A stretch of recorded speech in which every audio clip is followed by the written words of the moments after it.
Bismillahirrahmanirrahim. Assalamualaikum warahmatullahi wabarakatuh. Apa kabar siswa-siswa hebat yang selalu semangat dalam belajarnya? Baiklah, kita bertemu kembali pada video pembelajaran tentang statistika, di mana sebelumnya kita pernah mempelajari pada video pembelajaran yang lain, yaitu tentang penyajian data berkelompok, kemudian tabel distribusi frekuensi data berkelompok, kemudian kita pernah mempelajari sebelumnya ukuran pemusatan data berkelompok, diantaranya kita menentukan mean, rata-rata, median atau nilai tengah, dan modus, data yang sering muncul. Kali ini kita masuk ke materi berikutnya, yaitu ukuran penyebaran data berkelompok.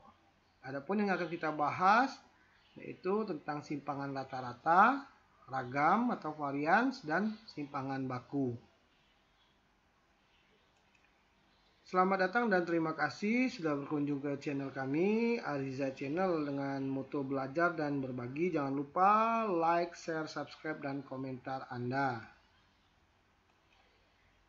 Baiklah siswa-siswa hebat, kita mulai dari kompetensi dasar.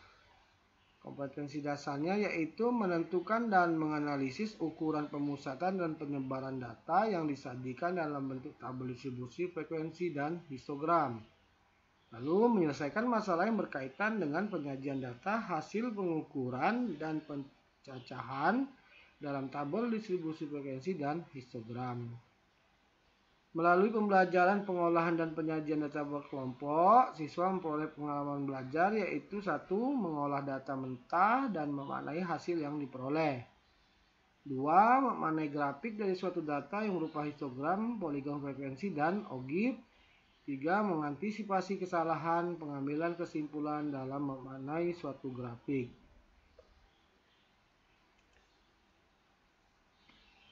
Baiklah siswa-siswa hebat semuanya, kita mulai dengan materi singkat tentang ukuran penyebaran data berkelompok. Mengetahui ukuran pemusatan data seperti rata-rata, median, atau modus tidak cukup bagi seorang peneliti untuk mendeskripsikan data lebih rinci. Seorang peneliti tentu memerlukan informasi bagaimana data menyebar, yaitu bagaimana kondisi data dibandingkan dengan rata-rata yang diperoleh.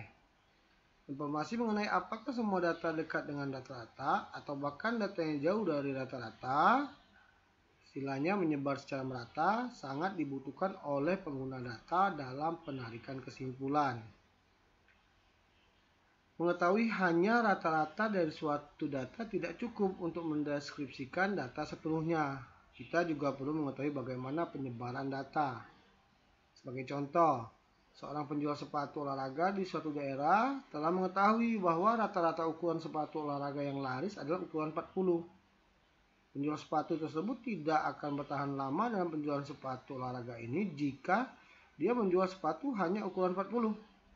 Walaupun dia mengetahui rata-rata ukuran sepatu pembeli di daerah tersebut, dia juga perlu mengetahui bagaimana data menyebar, yaitu apakah datanya mendekati rata-rata ataukah menyebar merata.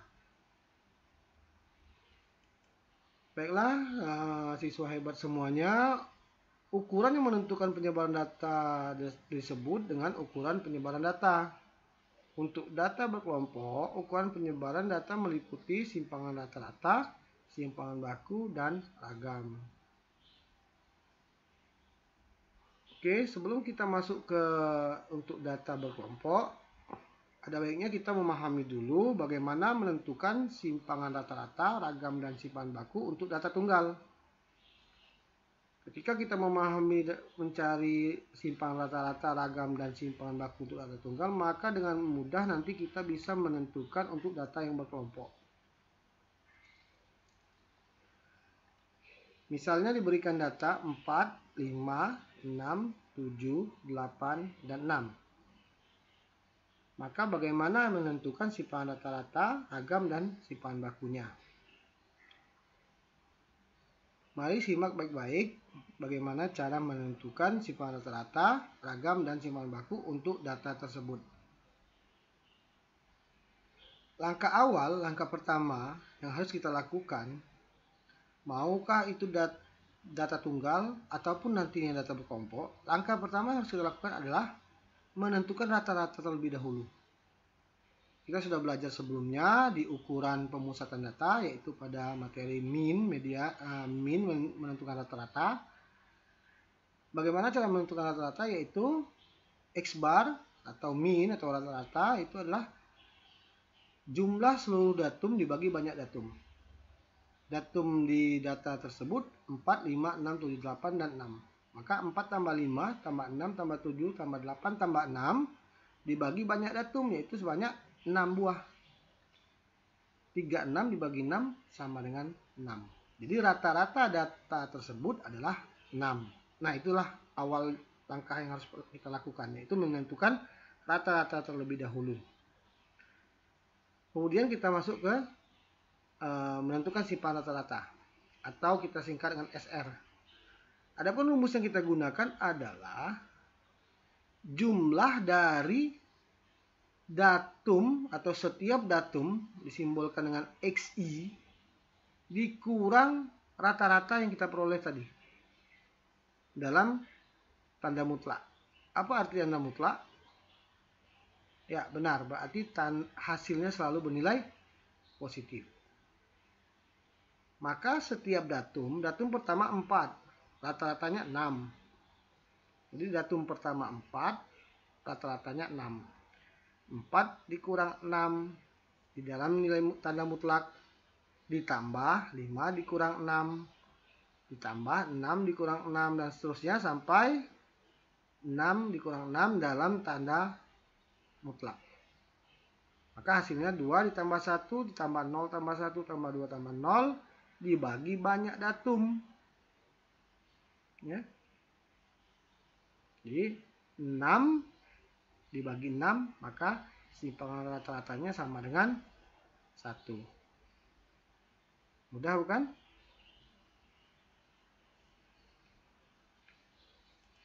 Kita lanjutkan menentukan ragam. Ragam di sini kita simbolkan dengan S pangkat 2 atau S kuadrat. Sama halnya, langkah pertama yang kita lakukan adalah menentukan rata-rata. Jadi ketika mencari simpangan rata-rata, mencari ragam, termasuk nanti mencari simpangan baku, kita harus melakukan langkah pertama, yaitu menentukan rata-rata dari data tersebut. Nah, untuk menentukan ragam S kuadrat itu menggunakan rumus jumlah dari setiap data dikurang rata-rata. Jadi mirip dengan simpangan rata-rata tadi ya. Setiap datum dikurang rata-rata ya. Kalau simpangan rata-rata menggunakan tanda mutlak, tapi kalau ragam dia dikuadratkan ya. Jadi hasil penjumlahan dari tiap datum dikurang rata-rata itu yang dikuadratkan, maka dibagi dengan banyak datum. Sebenarnya kita bisa melihat dari hasil simpangan rata-rata bagian akhir, mendekati akhir, hanya tinggal kita kuadratkan setiap hasilnya. Ya. Datum pertama 4 dikurang rata-rata dikuadratkan. Datum pertama 5 dikurang rata-rata dikuadratkan. Sampai 6 dikurang 6, yaitu datum ke-6 dikurang rata-rata 6 dikuadratkan. Maka diperoleh hasilnya 10 dibagi 6. 10 bagi 6 sama dengan 1,67. Lalu menentukan simpangan baku. Simpangan baku ini sebenarnya untuk mudahnya ketika kita sudah dapat hasil ragam, langsung kita akarkan saja ya, diakarkan. Hasilnya adalah simpangan baku. Dengan kata lain, simpangan baku atau S saja adalah akar dari ragam. Ya. Tuh, ya, jadi akar 1,67 gitu kira-kira. Atau akar dari 10 per 6. 1,29. Jadi mudah sekali. Ya sebenarnya triknya sederhana. ketika kalian atau kita memahami hanya satu saja, misalnya simpangan rata-rata saja, kalau kita kuadratkan disebut ragam. Hasilnya nanti kita akarkan disebut simpangan baku. Ya, jadi jangan terlalu banyak menghafalkan rumus, tapi memahami salah satu bagian cara menentukan ukuran penyebaran suatu data. Dalam hal ini kita bahas data tunggal. Nah, silakan nanti memahami lebih jauh dan lebih mendalam untuk data tunggal ya. Oke, secara prinsip cara menentukan simpangan rata-rata, ragam, dan simpangan baku untuk data tunggal hampir sama dengan data berkelompok. Nanti kita melihat perbedaannya, jadi hanya dianalisis perbedaannya. Ya, sedikit perbedaan yang mudah untuk dipahami dan kita ingat. Baiklah siswa hebat semuanya, kita masuk kepada simpangan rata-rata data berkelompok. Rata-rata suatu data berkelompok ditentukan dengan memperhatikan titik tengah, ya itu ya, setiap kelas dan frekuensinya masing-masing. Simpangan rata-rata memperhatikan bagaimana data menyimpang dari rata-rata, yaitu selisih titik tengah tiap kelas dengan rata-rata. Hampir sama atau sama saja dengan cara menentukan data tunggal. Kalau data tunggal, dia tidak berbentuk interval. Nah, kita lihat contoh soal 1. Berikut ini merupakan distribusi frekuensi dari nilai ujian akhir 100 mahasiswa jurusan matematika yang terpilih di suatu universitas. Data berkelompok dalam bentuk tabel distribusi frekuensi, dia memiliki kelas-kelas dan frekuensi. Bagaimana kita mengarahkannya untuk menjadi data tunggal? Nah, istilahnya seperti itu ya, seperti itu. Maka diperlukan titik tengah setiap kelas. 66 sampai 72, titik tengahnya 69. Dan seterusnya, dan ini lebih kalian pahami atau sudah kalian sangat pahami pada video pembelajaran sebelumnya atau pada pembelajaran kita sebelumnya pada saat pembahasan tentang ukuran pemusatan data, min, median, dan modus ya. Ini hanya mengulang saja tetapi dengan pertanyaan yang berbeda. Setiap titik tengah ya, kita kalikan, hasilnya kita jumlahkan untuk apa? Untuk menentukan rata-rata. Jadi langkah awal tetap adalah menentukan rata-rata. Itu yang pertama kali. Jadi dasarnya adalah mampu menentukan rata-rata. Kemudian kita seperti data tunggal, yaitu setiap datum dikurang rata-rata dalam tanda mutlak. Ya, jadi tabel bantu ini mempermudah kita ya untuk melangkah sedikit demi sedikit untuk menghasilkan atau memperoleh sesuai dengan rumusnya. Hanya bedanya di simpangan rata-rata data tunggal, dia tidak dikali dengan frekuensi. Nah, itu bedanya. Jadi kalau data berkelompok, kalikan dengan frekuensi. Karena itu nanti setelah kita peroleh setiap datum dikurang rata-rata dalam tanda mutlak, lalu kita kalikan dengan frekuensi hasil ini. Pada kolom 5 ini dikalikan dengan kolom 2, itu frekuensi. Jumlahnya dibagi dengan jumlah frekuensi, maka itulah hasil dari simpangan rata-rata.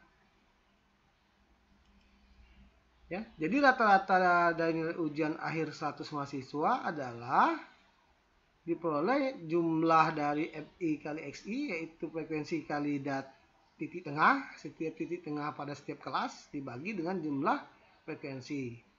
Diperoleh tadi 8.412 dibagi 100 adalah banyaknya frekuensi, jumlah frekuensi. Jadi ini jumlah perkalian FI kali XI. Menentukan rata-rata pada data kelompok. Nah, 84,12 inilah rata-rata yang sebelumnya tadi pada tabel setiap datum.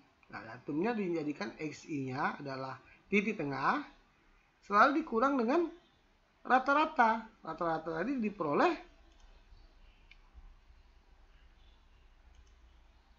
84,12. Jadi setiap titik tengah dikurang 84,12.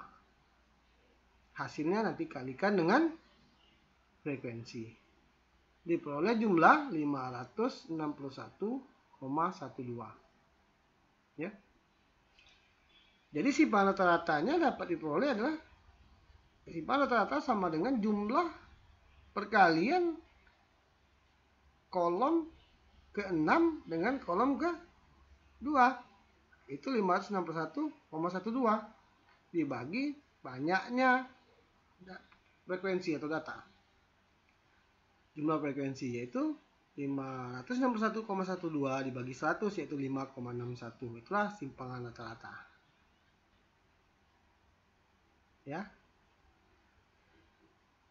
Oke, kita lanjutkan ke mencari ragam dan simpangan baku. Jadi di sini disatukan saja karena ragam hasilnya diakarkan adalah simpangan baku. Jadi cukup satu kita cari, yaitu mencari ragam saja dulu.